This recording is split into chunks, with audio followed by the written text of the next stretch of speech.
Hello everyone, আসসালামু আলাইকুম। কেমন আছেন সবাই? আমি আলহামদুলিল্লাহ ভালো আছি। আই হোপ আপনারাও ভালো আছেন। একটু ব্যস্ততার মধ্যে যাচ্ছি, তাই ভিডিও আপলোড করতে পারছি না।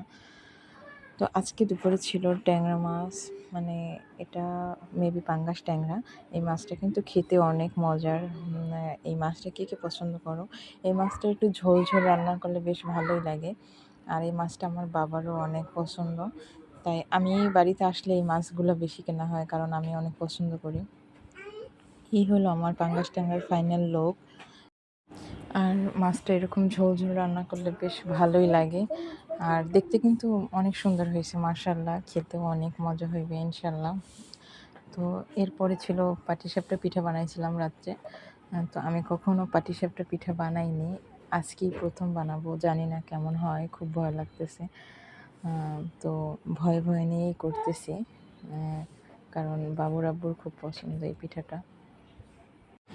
এর মাঝে আমি পাটিসাপটার ক্ষীরটা বানিয়ে নেব, কারণ পাটিসাপটার ক্ষীরটা বেশি দিলে বেশি মজা লাগে খেতে।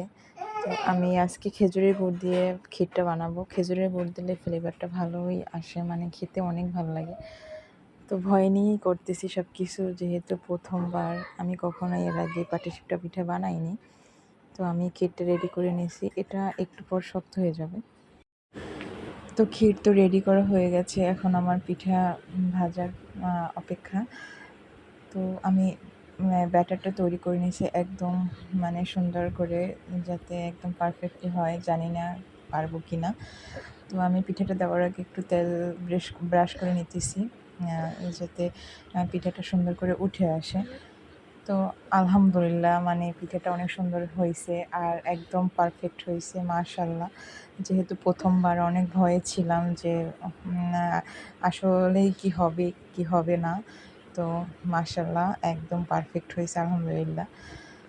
মানে যে কোনো কাজ একটু মানে ধৈর্য নিয়ে করলেই হয়। মানে আগে তো অনেক ভয় পাইতাম এগুলো করতে, যে আমি পারবো কি পারবো না, কিন্তু এখন আলহামদুলিল্লাহ সবই পারি। তো পিঠা আমি এই পিঠাটা কখনো ট্রাই করিনি, আজ প্রথম।